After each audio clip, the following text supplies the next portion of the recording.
it's not her fault that she sees human beings as just something to keep your belly full. If you're hungry, eat someone. That's it, go ahead and run. Run home and cry to Mama, except you can't see you because she's already dead. You're above losers. Well, howdy, nearly senior citizen here. Greetings, boys, girls, and to all of our non-binary friends, and welcome to this, a brand new day. Hokey Smokes. I haven't looked at the forecast, but I went outside to take out garbage this morning, dressed like this, and felt pretty comfortable. So it's probably going to be another warm day. Yay, thumbs up for that. Little ghost here is still hanging in. I mean, he's not doing well. When I pick him up, he'll barely move on my hand because he's not getting much air, and as he tries to sniff and snurf, he can sniff at first, and then it gets all clogged up, and then he can't breathe, and he moves slow and clumsily, but he still moves, and he still does hamster stuff, so...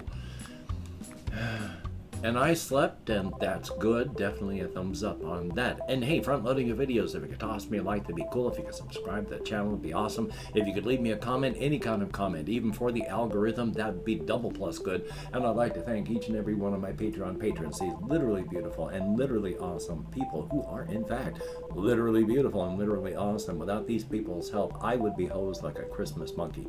I do not want to be hosed like a Christmas monkey. I and my pets thank you very, very much to each and every one of these people. And if you would like to help keep me and my pets alive, I have links in the video description, along with a PayPal for donations, an Amazon wish list link, and of course my post office box where you can send me anything at all, postcards, keychains, and I'll show it off on channel. Thumbs up for that.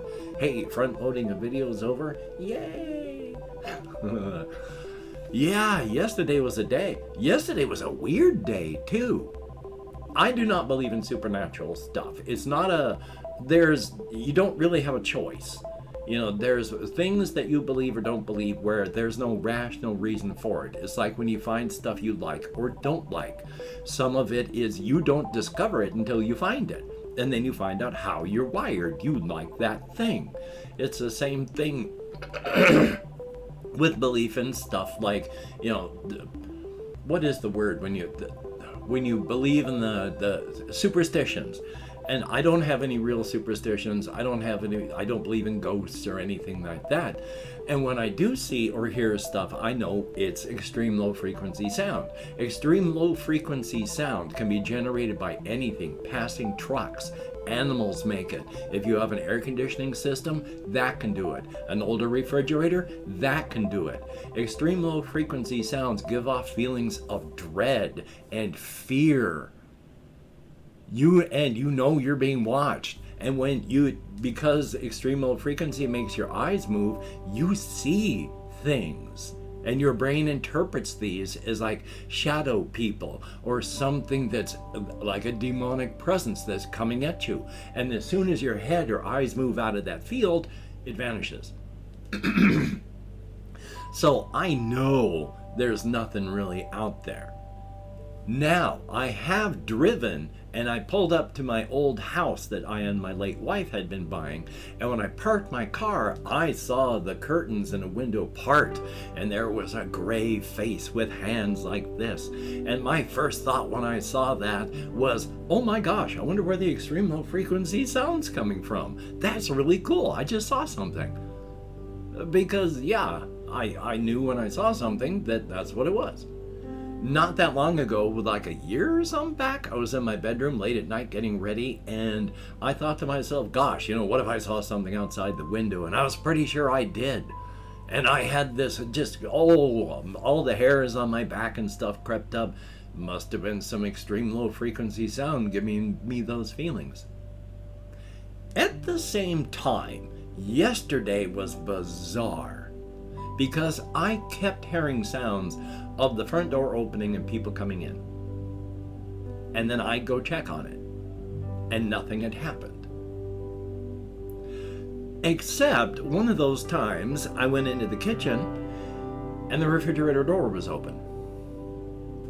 I don't leave the refrigerator door open. So some reason the refrigerator door was open. So I shut the refrigerator door. Later on, I heard the front door open, people come in, and when I went down, nothing. Except the freezer door on the refrigerator was open. And both times they were open just a couple inches, and they've never done that before. I have slammed the refrigerator door and the freezer hasn't moved. I have slammed the freezer door and the refrigerator part hasn't opened. They don't just swing open for no good reason. And yet, so I have no ideas what was going on with that. And that, of course, happened after my day started, when I was sitting here and I heard a bonk against my door. Something had fallen and gently bonked against the door. As I talked about yesterday, there was nothing in the hole to fall against the door. And when I went and looked, yeah, there was nothing in the hole. Nothing had fallen against the door. And yet, there was the bonk sound. So weird stuff was happening. Must have been some extreme low frequency sound from somewhere. And possibly I did some stuff and opened up and didn't shut doors entirely. Don't know. On the other hand, just because I don't believe in something doesn't mean that's the way it actually is. You know, just because I don't believe in stuff like ghosts and all that doesn't mean there's not really stuff out there.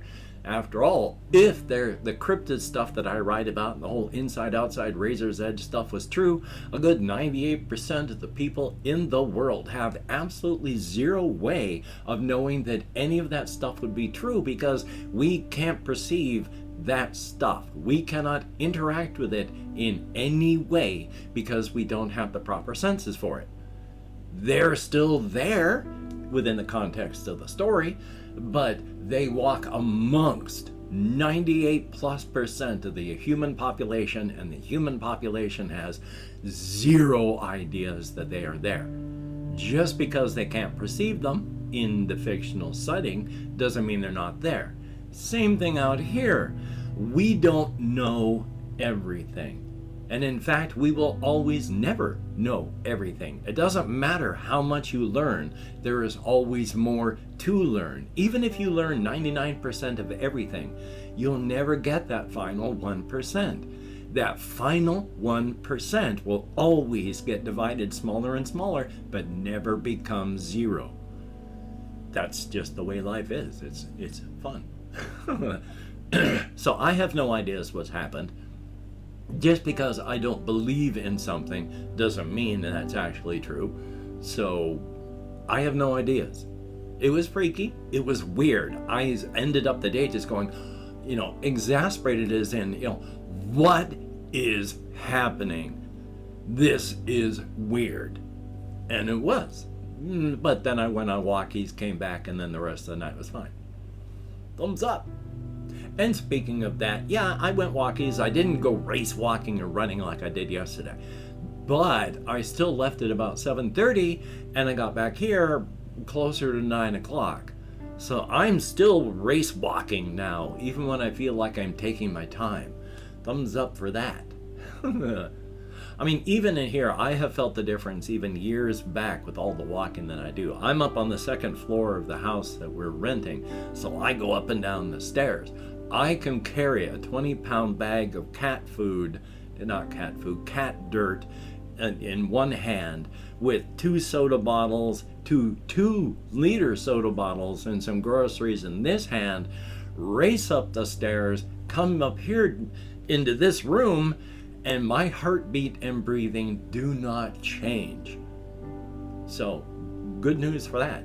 Now, just because you're healthy, of course, doesn't mean you're automatically healthy. You can still be healthy and then die of something. After all, back in the 70s, there was this one fellow, jogging and running was really taking off.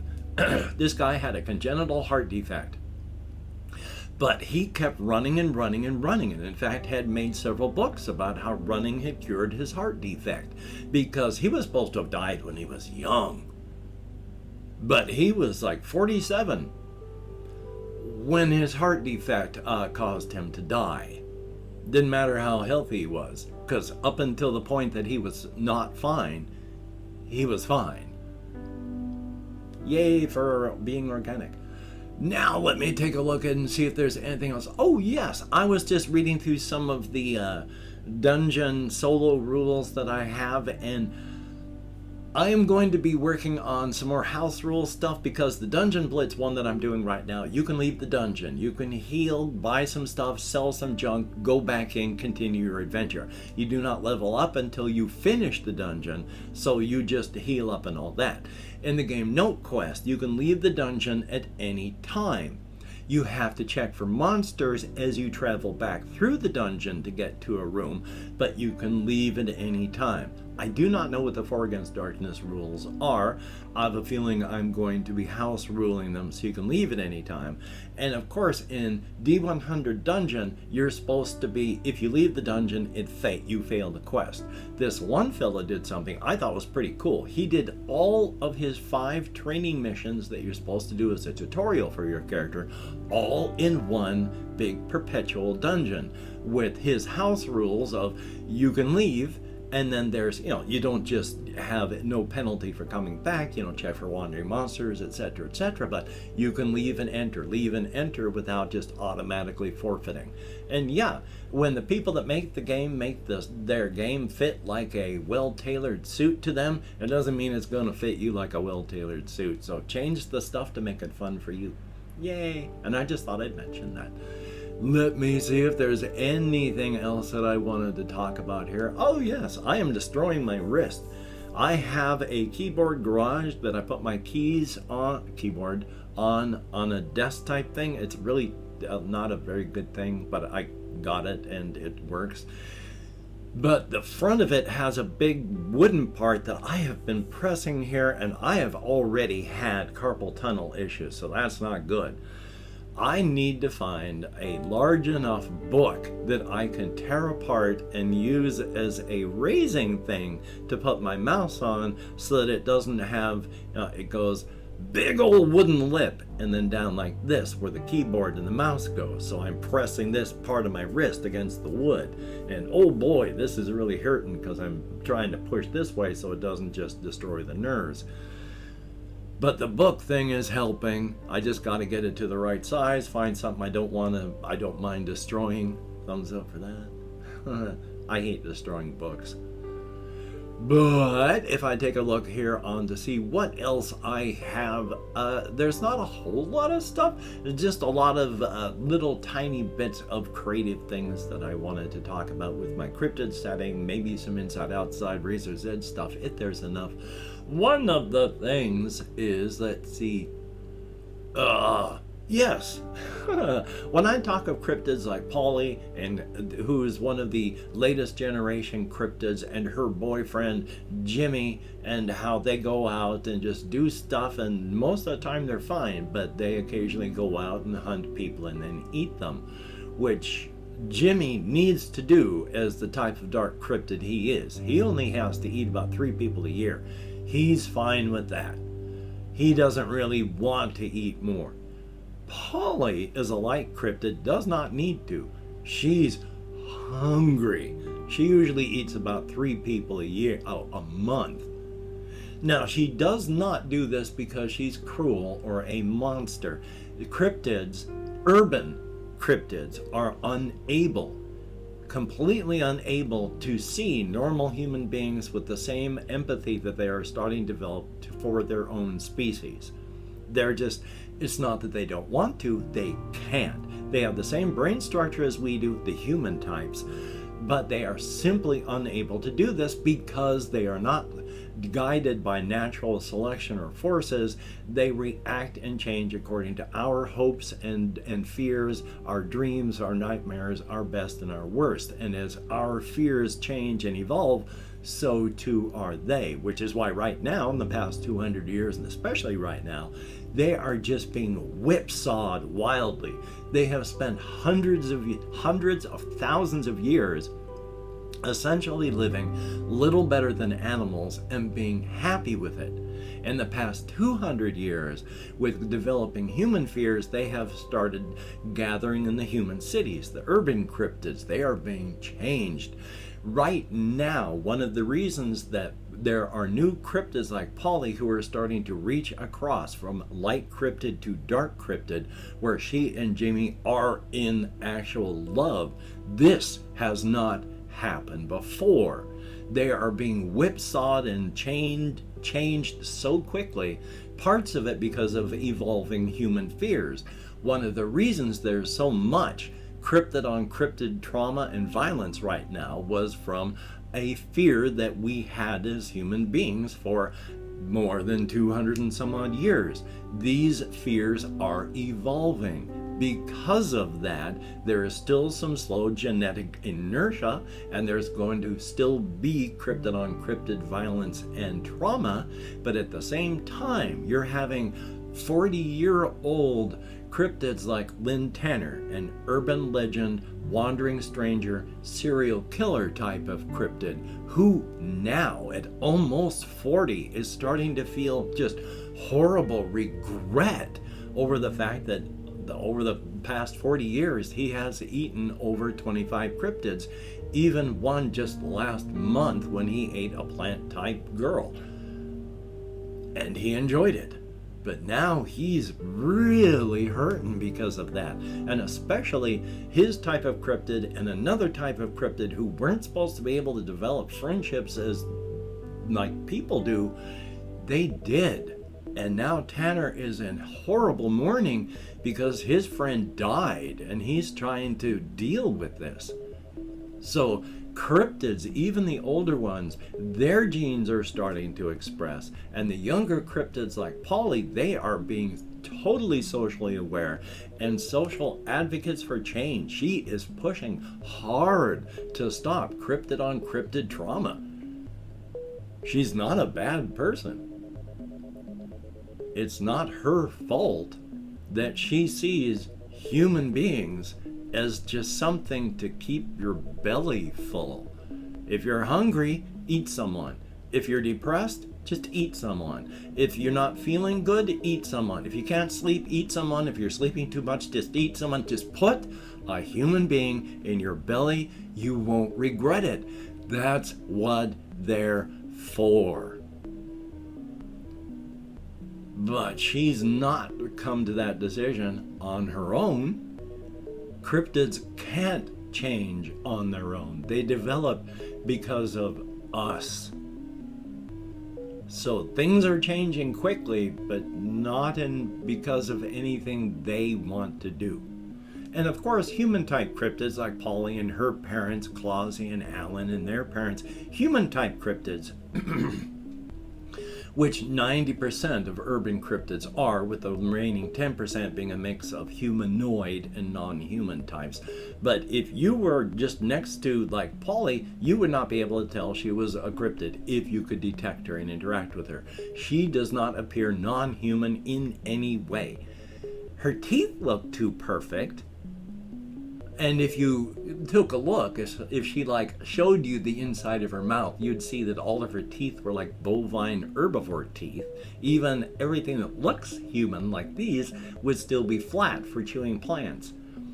Except of course when she's hungry, because then her teeth become carnivore teeth.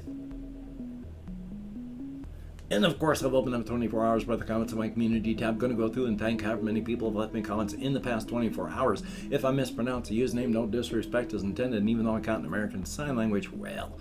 And of course, if you've watched this far, thank you so very much. Nobody forces you to. It is greatly appreciated if you do. Thumbs up, thank you. Now, of course, I would like to call on my Chrome. We have Jesse Koskinen. Thumbs up. Thank you very much. Good to see you in the comments. Seventh Smurf. That with a very good idea for Morrowind, and I'm definitely going to be doing that. RB, thumbs up and thank you. Not Kuro. I was not serious when I was talking about, how ending human life is something that is just, it requires no justification, it requires no explanation, it requires only appreciation because it is simple and pure beauty on its own. Not serious. These are just the views of some of my cryptid types. We have Mina W, who has an idea for reactions, very good ones.